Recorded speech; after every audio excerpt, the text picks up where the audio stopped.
Excellences, Mesdames et Messieurs, honorables invités, chers partenaires et amis de la République démocratique du Congo, mes très chers compatriotes,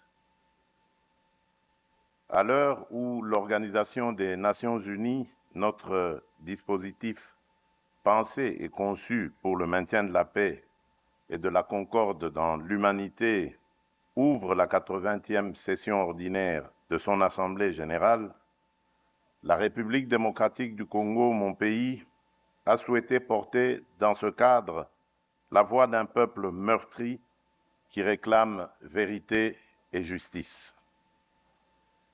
À l'instar de celui organisé à Genève, l'événement parallèle de ce jour se veut être un espace de parole utile pour éclairer les consciences et mobiliser les bonnes volontés éprises de justice et d'humanité et engager contre tout déni de ces valeurs fondamentales.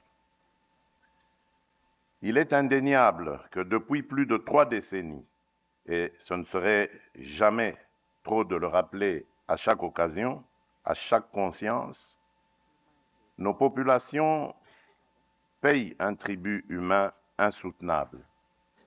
Familles décimées, villages rayés de la carte, communautés déportées ou forcées à la disparition en raison de leur identité pour permettre l'implantation de populations étrangères qui héritent illégalement de leurs terres, autorités traditionnelles réduites au silence absolu et remplacées par des lignées étrangères entraînant une désarticulation identitaire, femmes et enfants brisés. Ces crimes planifiés et systématiques dans leur modus operandi relèvent pour certains actes de la logique et de l'intention génocidaire. Trop souvent, ces tragédies ont été minimisées, relativisées, parfois niées. Nous sommes ici pour briser ce silence, lever le voile et appeler solennellement à la reconnaissance internationale des génocides perpétrés sur le territoire congolais, condition d'une justice qui répare et d'une paix qui dure. Notre plaidoyer se fonde sur des assises juridiques incontestables et sur un corpus de rapports concordants, nationaux et internationaux, qui documentent l'ampleur, la systématicité et l'intention criminelle de ces atrocités. Il ne s'agit pas d'émotion, mais de droit. Pas d'accusation gratuite, mais d'établissement rigoureux des faits. Le débat que nous proposons s'organise autour de 3 axes très concrets. Le premier, c'est cartographier les faits à caractère génocidaire commis en République démocratique du Congo au cours des 30 dernières années. Le second s'agit d'établir l'existence de génocides perpétrés sur notre sol à l'aune des critères reconnus par le droit international.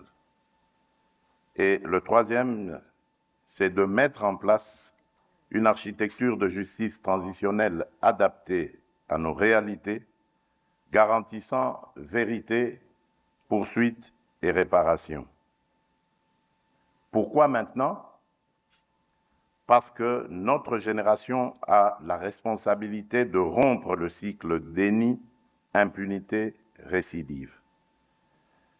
Parce que la prévention exige d'abord la nomination des crimes et la reconnaissance des victimes.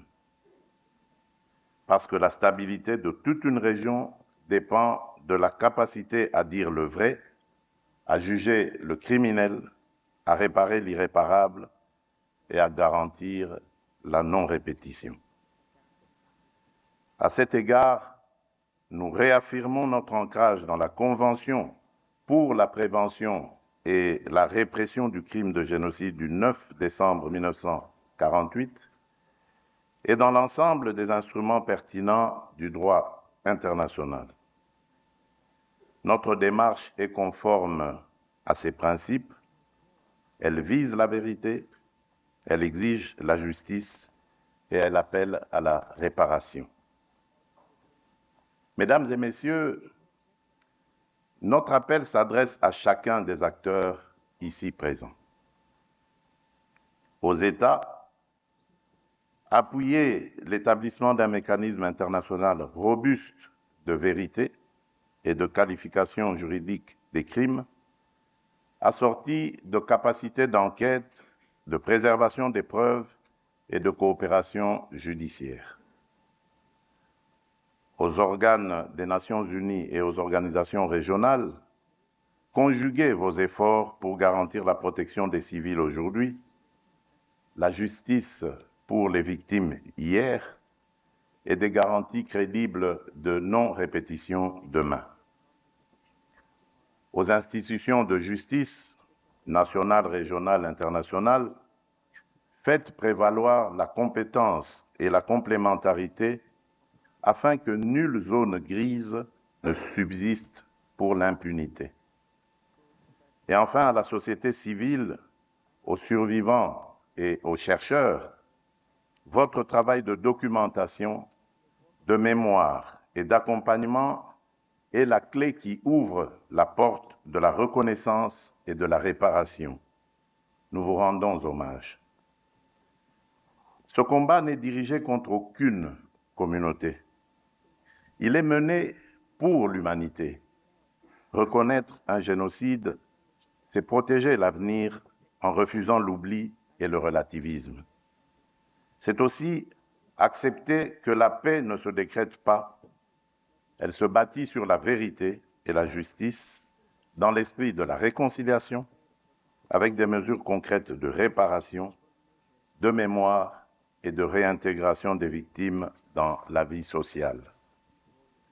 En ma qualité de président de la République démocratique du Congo, je prends l'engagement de soutenir toutes les démarches sérieuses et crédibles visant à la reconnaissance des génocides commis sur notre territoire, à l'établissement des responsabilités et à la garantie pour les victimes de leur droit à la vérité, à la justice et à la réparation.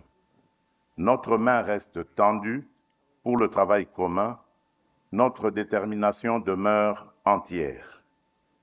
Je forme le vœu, à la suite de Genève, que de New York s'élève une voix claire afin de ne pas oublier, ne jamais répéter, commencer à guérir. Que cette triple exigence irrigue l'action des institutions, inspire la coopération internationale et honore la mémoire de celles et ceux qui ne sont plus de ce monde et qui n'ont jamais que trop longtemps souffert de l'oubli ainsi que de l'indifférence. Je vous remercie.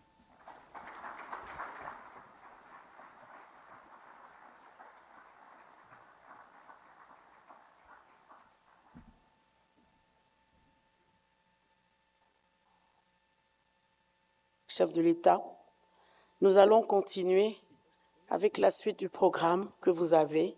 Sur le programme, dans les déclarations inaugurales, nous avons 4 présentateurs. Nous sommes désolés de vous informer qu'il y a 2 personnes qui ne sont pas là.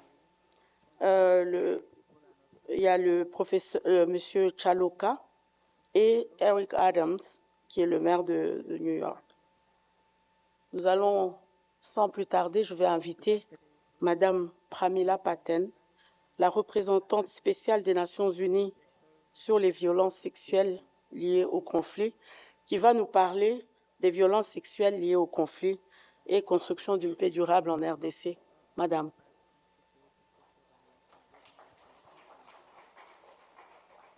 Avec elle, tous les rapports qui viennent directement du terrain des affres.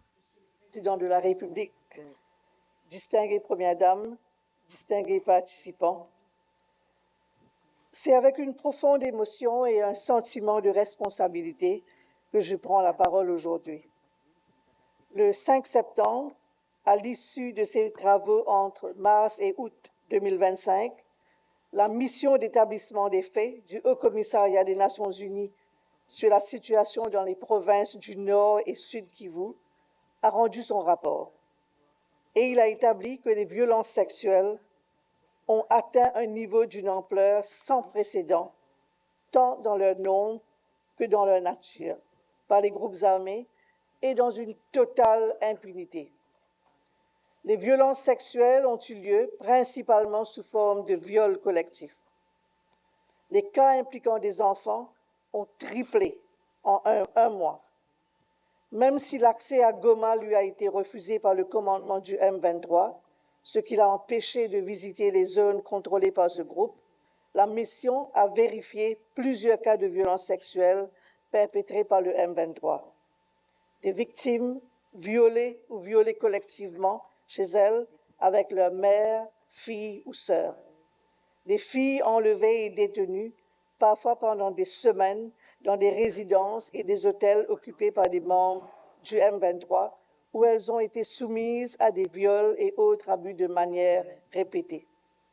Des viols collectifs des femmes, des hommes, des garçons et des personnes LGBT dans des résidences privées et centres de détention improvisés du M23, ou encore des viols correctifs.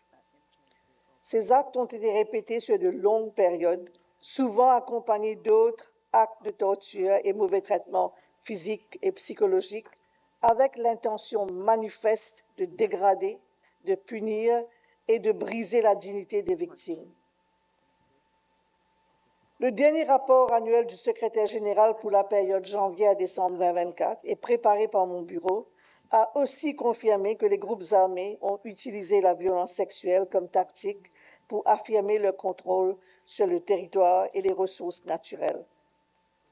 Lors d'une récente visite à Kinshasa pour appuyer les initiatives nationales en matière du droit à la réparation, les prestataires de services de santé m'ont rapporté avoir traité 26 000 cas de violences sexuelles au nord et sud Kivu de janvier à juin 2025. Excellences, Mesdames et Messieurs, cette réalité poignante exige une action urgente et déterminée. Avec tout ce cycle infernal de violence, il importe de poser quelques questions. Que pouvons-nous dire à ces multiples survivantes qui se voient refuser l'accès aux cliniques en raison d'un manque de soins de base et de rupture totale de PEPKIT? Alors que les besoins augmentent, le financement de l'aide vitale est réduit, ce qui met le secteur humanitaire à rude épreuve. Pouvons-nous rester insensibles, sachant que depuis le premier trimestre de cette année, un enfant est violé chaque demi-heure? On se demande pourquoi une telle indifférence. Comment pouvons-nous accepter que les femmes et les filles, souvent déplacées et plusieurs fois, aient à se prostituer pour survivre en vue de l'insécurité alimentaire aiguë?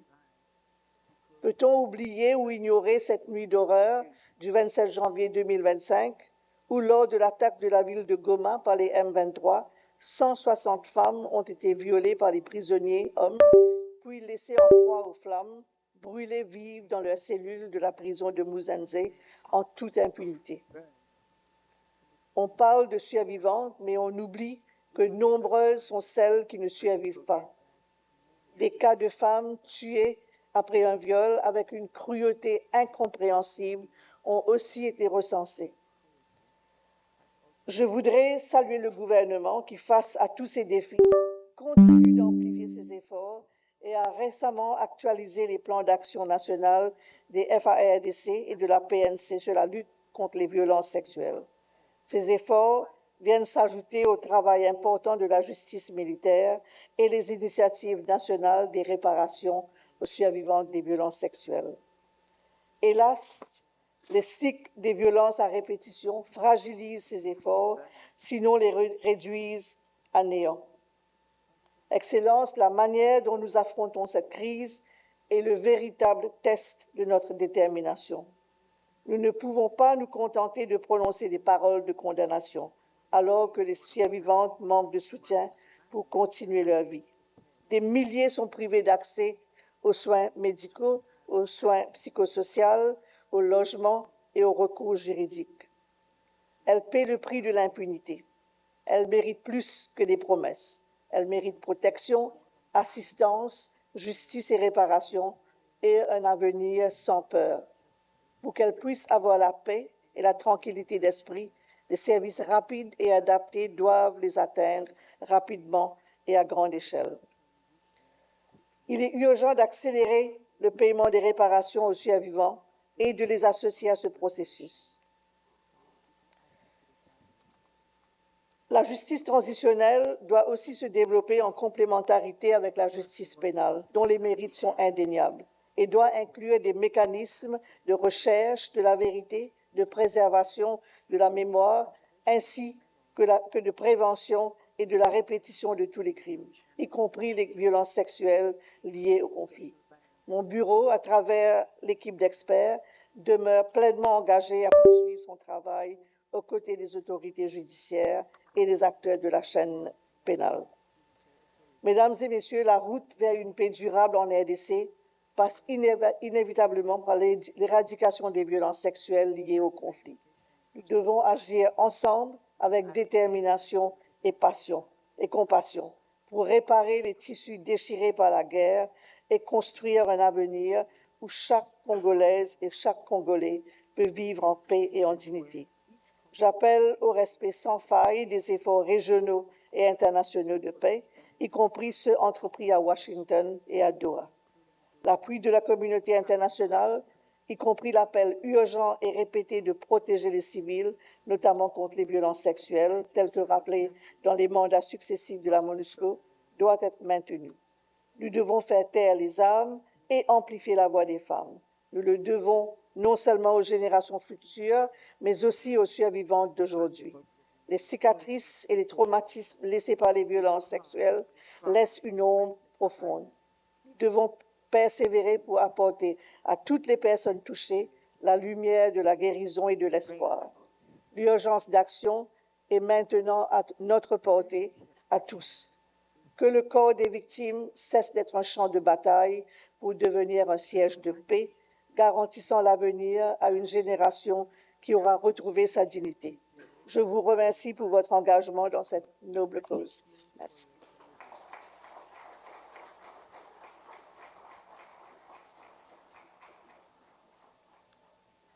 Merci, Madame Patten. Je vais maintenant inviter Madame Ida Sawyer, directrice de la division crise, conflits et armes à Human Rights Watch, qui va nous parler de la prévention du génocide en RDC, vue des acteurs associatifs, un appel des victimes à la vérité, à la justice et à la responsabilité. Je vais également appeler le technicien parce que je crois qu'il doit remonter le micro. Oui, s'il vous plaît, Madame.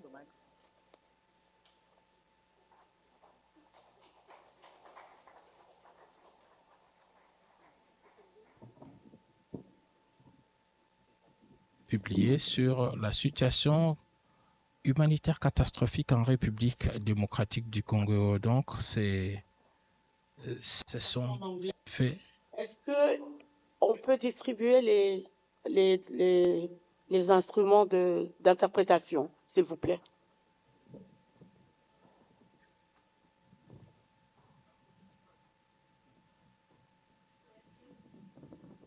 Merci, Madame Kabamba. Et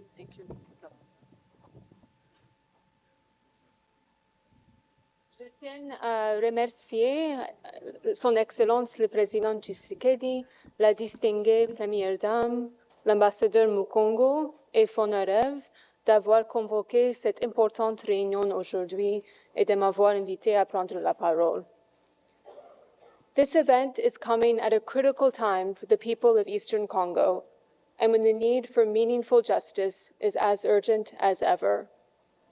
Just in the past 2 months, the Ugandan-led ISIS-linked Allied Democratic Forces killed more than 40 people, including several children, with guns and machetes during a nighttime church gathering in eastern Congo's Ituri province on July 26th to 27th. Several other children were abducted and remain missing. ADF fighters later killed at least 40 people, most of them hacked to death, at a funeral ceremony in early September. In North Kivu, the Rwanda-backed M23 armed group summarily executed at least 140 civilians.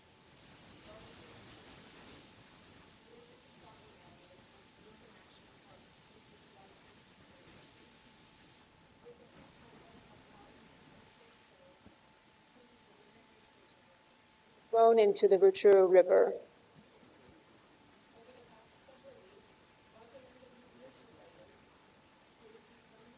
Weapons and ammunition from the Congolese government have harassed, threatened, and abducted and restricted access to services for members of the Banyamulenge community in Uvira and South Kivu.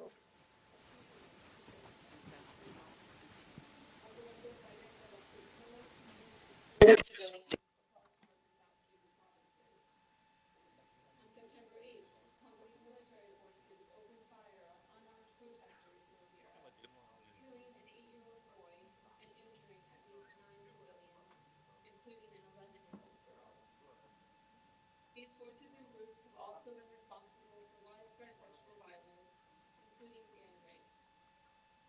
This is just a small sample of what we at Human Rights Watch and others have documented recently. As has been the case for much of the past 30 years, the people of Eastern Congo are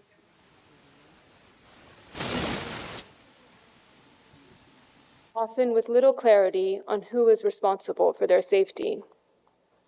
Over 6 million people have been forced to flee their homes and are currently displaced. Many children are out of school, while women and girls face a near constant risk of sexual violence and often do not have access to emergency medical care. Despite the abundantly fertile land, Congo has one of the world's most severe food insecurity crises due to the conflict, with over 3 million people in Eastern Congo in the emergency phase of hunger.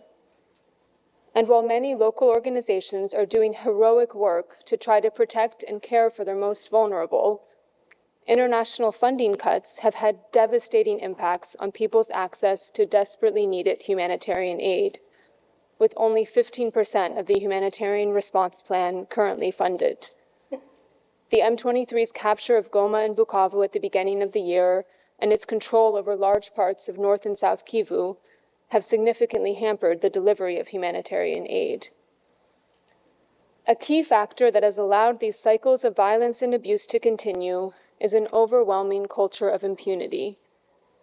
Despite extensive documentation efforts, including the 2010 mapping report detailing serious crimes committed across Congo between 1993 and 2003, the involvement of the International Criminal Court, prosecutions by Congolese military courts, and commitments by President Tshisekedi and Kabila before him to prioritize justice, these efforts have all fallen short.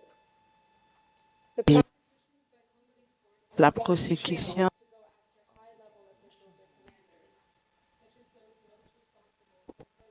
n'a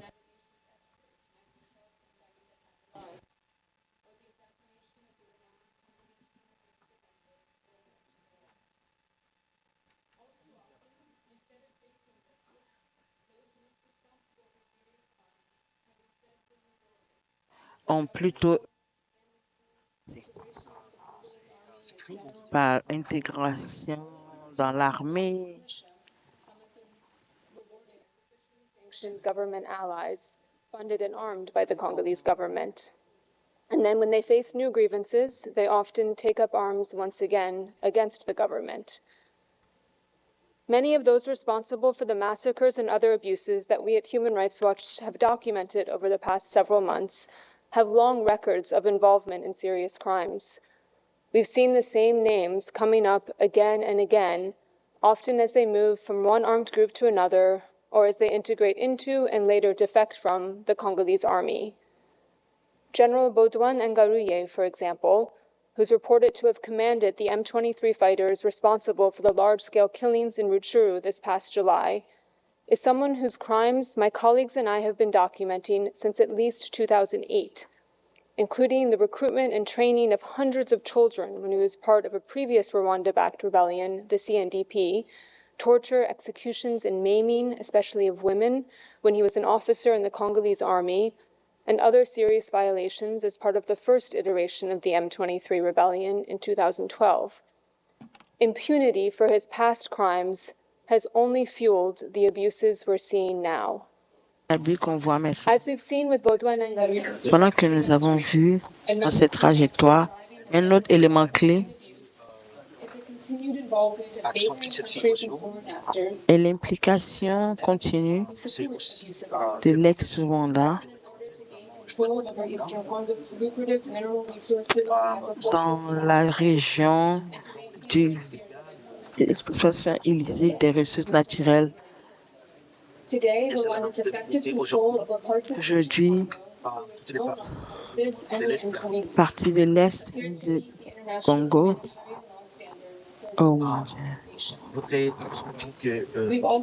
voudrait que le Congo puisse être restauré.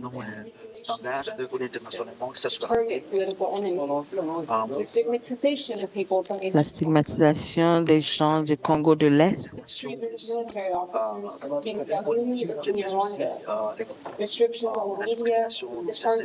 restriction des médias, les journalistes activistes, l'utilisation par l'intellect, les concerns du manque de crédibilité, le changement de la Constitution. Tous ces facteurs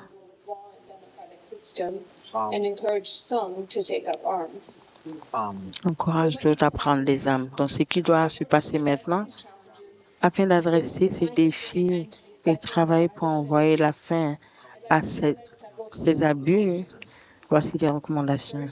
Premièrement, que le Rwanda arrête immédiatement son soutien au M26 et aussi que le gouvernement aussi arrête de supporter les groupes de jeunes, incluant les Rezonado et les FDN. Aussi ceux-là qui supportent les différents éléments de paix. Le gouvernement congolais doit contrairement mettre en place des mécanismes de soutien pour pouvoir arrêter, faire face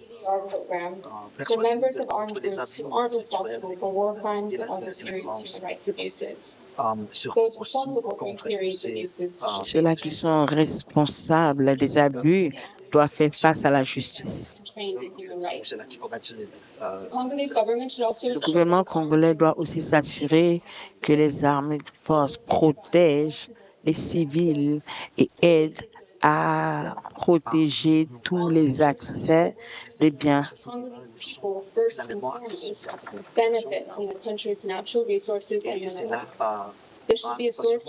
Il doit aussi avoir une source de développement, de prospérité du pays, pas seulement pour les acteurs. C'est aussi important d'arrêter la restriction aux médias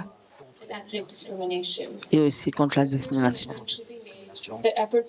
Des efforts doivent être faits, et des efforts ne vont pas être faits pour changer la Constitution et démontrer les prochaines élections.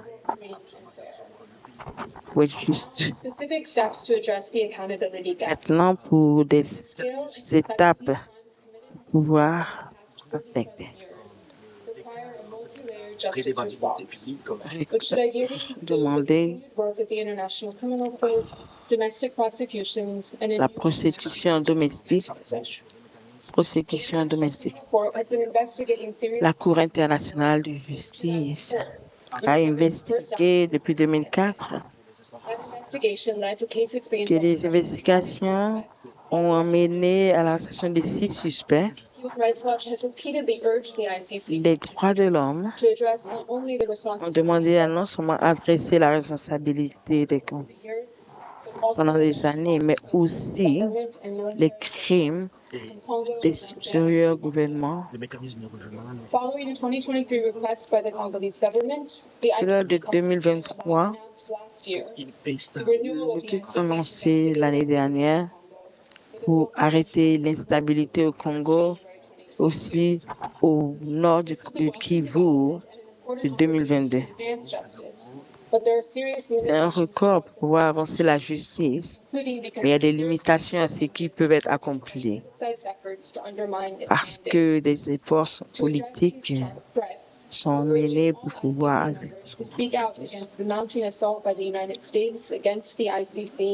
and those seeking justice before it, and to urge the U.S. government to revoke its sanctions regime. Nous demandons au gouvernement They should also take concrete steps such as blocking legislations that aim to minimize the effects of extraterritorial sanctions by prohibiting compliance with those sanctions in order to ensure the court continue its critical work for justice. C'est quoi la clause? Next, on domestic prosecutions. Sur la These courts prosecution domestique. done important work Les Congolais, thanks to the support of the UN, civil society, grâce au support de l'ONU, judgment il y a plus de 130 régimes qui ont été faits pour les cas internationaux au Congo. Des expertises significantes. But at the same time, these Au domestic même moment, ces efforts domestiques face challenges. continuent de faire face à des défis. The results of significant Les résultats sont cannot be found in une either the ICC or domestic courts alone. What we need is to fill this gap is the establishment of an internationalized justice mechanism that can combat mécanisme international de justice, courts. Such a la Cour domestique.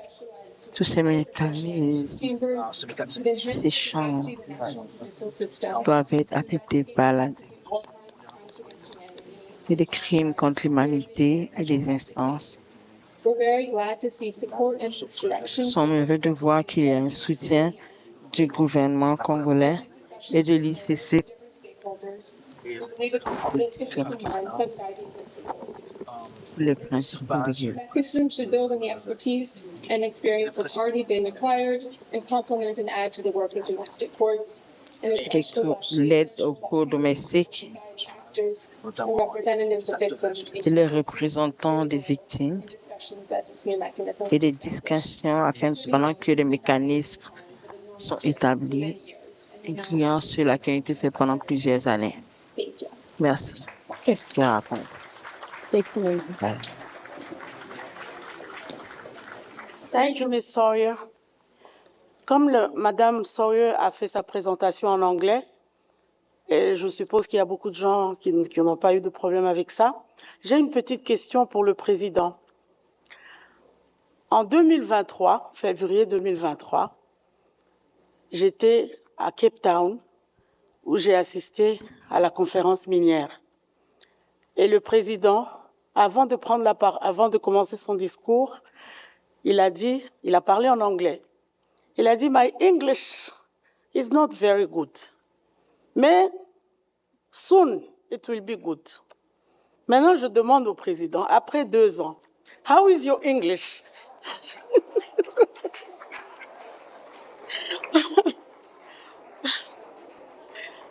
I think it's good. Yeah, right? Thank you. Maintenant, je vais passer le micro à mon co-modérateur, Monsieur John Victor Nkolo, et je suis honorée d'avoir été à votre service. Merci.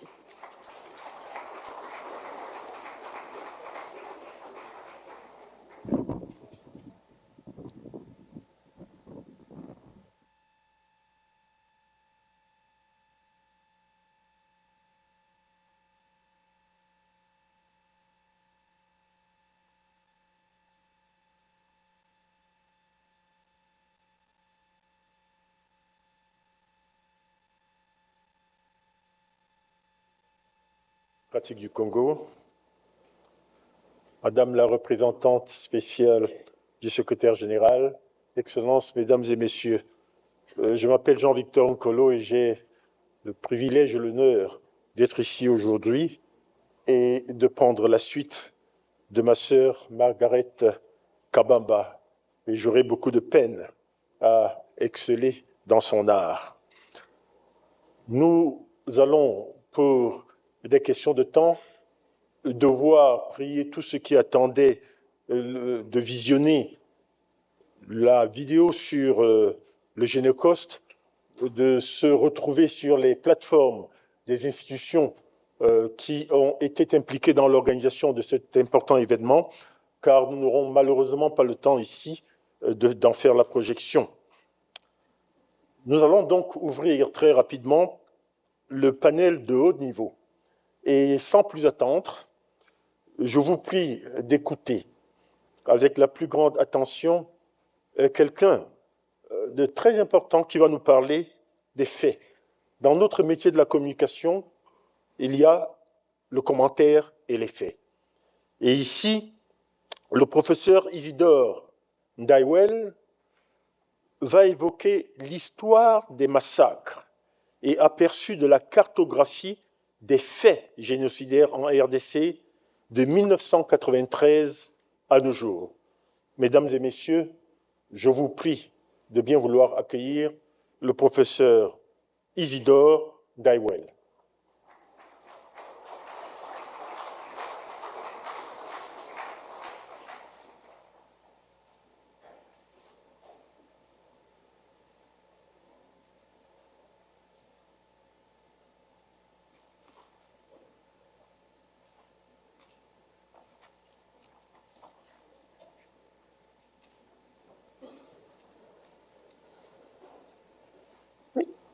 Excellences, Monsieur le Président de la République, chef de l'État, avec mes respectueux hommages déférents.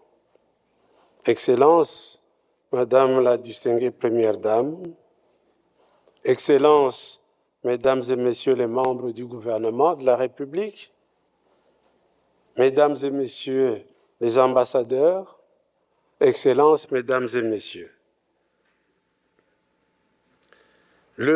La République démocratique du Congo, le Congo de Lumumba, a connu dans son histoire deux grandes périodes de massacres de populations à grande échelle. Il s'agit des périodes correspondant chaque fois à l'impératif de grande exploitation de ces ressources naturelles.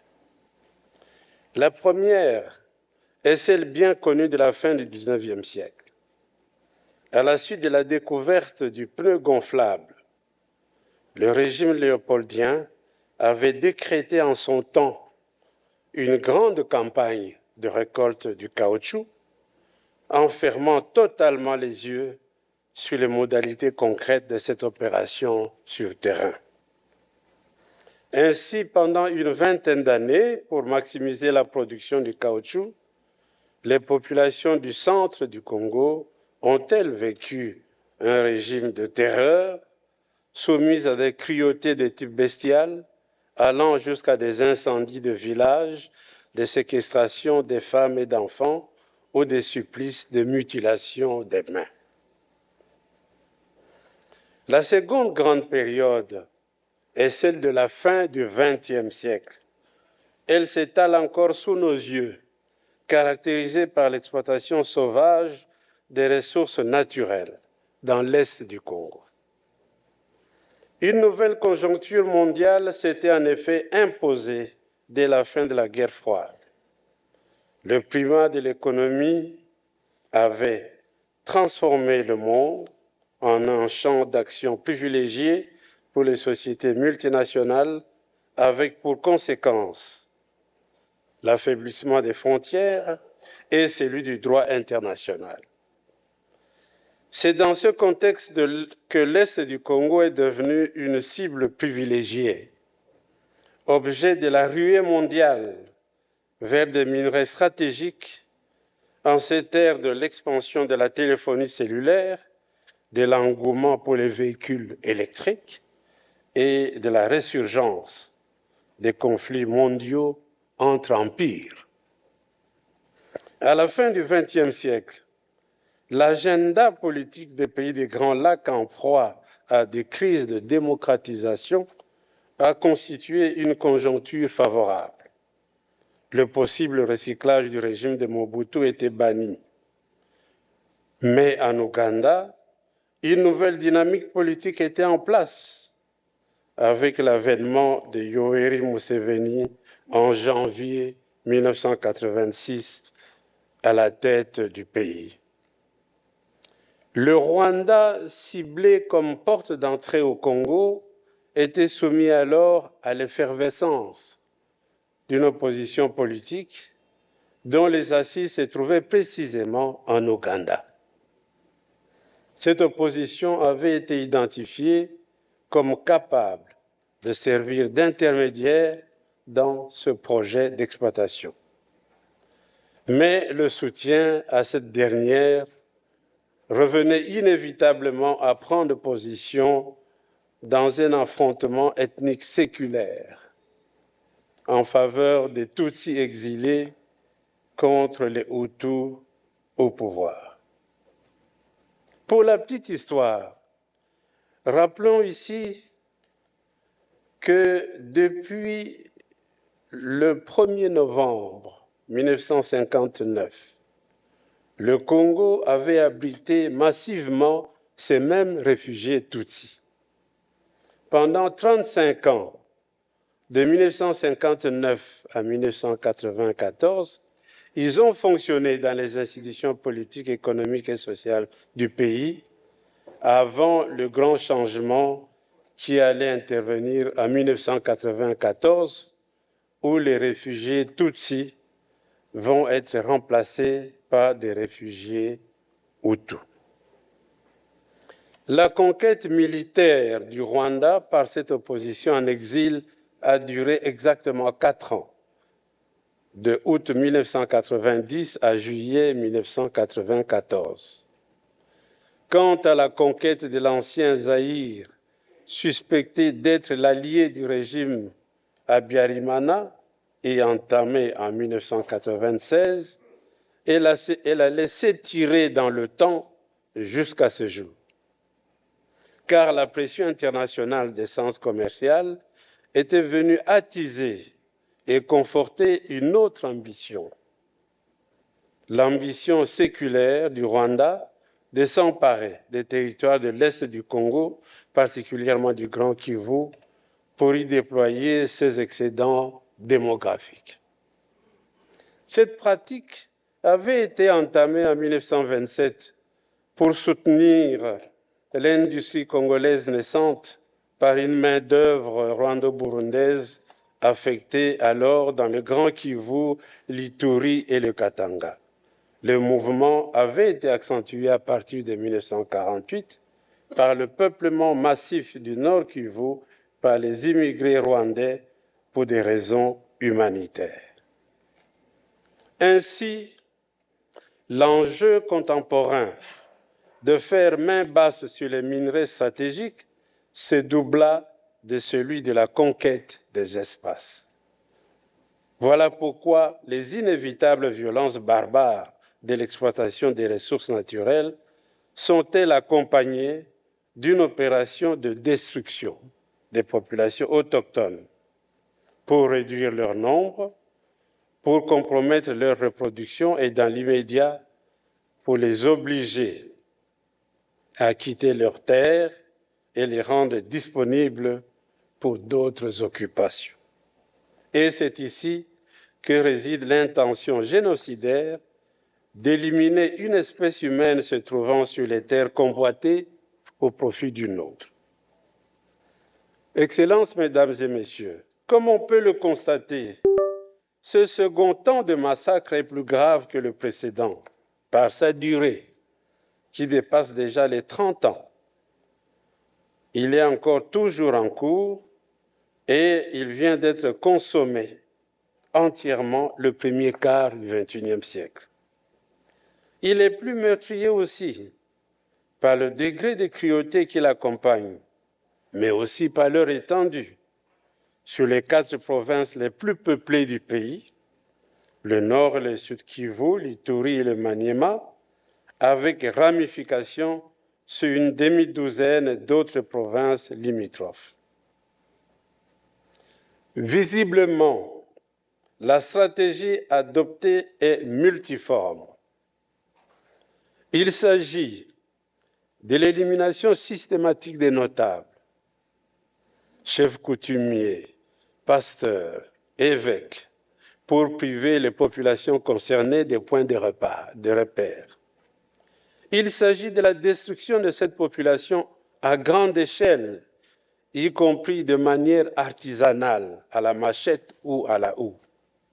Il s'agit de la combinaison de ces massacres avec des tortures afin d'amener les populations concernées à abandonner massivement leurs habitations et à fuir. Il s'agit de la multiplication des blessures psychologiques par des spectacles de terreur insupportables parce que contre nature. Il s'agit enfin de l'utilisation systématique du viol comme arme de destruction massive, y compris le viol des fillettes, de bébés ou de femmes âgées. Par contamination ou sur commande, ces recettes ignobles ont été adoptées par des intermédiaires ou des complices locaux qui les reproduisent dans le cadre des groupes armés. De là se réalise peu à peu une sorte de pédagogie de la violence à base de cruautés inédites qui envahit l'ensemble du pays, y compris les provinces de l'Ouest et du Centre. En complément du contenu du rapport mapping du Haut Commissariat des Nations Unies sur la décennie 1993-2003, le gouvernement de la République démocratique du Congo, par l'entreprise du FONAREV, a réalisé un début d'inventaire des massacres de population et des atrocités commises à partir de 2003 dans les provinces du Nord Kivu, du Sud Kivu, de l'Ituri et du Maniema, de Tanganyika, du Haut-Katanga, du Kasaï central, du Sud-Ubangi et de Kinshasa. Le résultat est terrifiant. 2039 cas ont été identifiés et documentés sur le terrain. Parmi ceux-ci, 1555 ont été certifiés et qualifiés. Sur ces 150, sur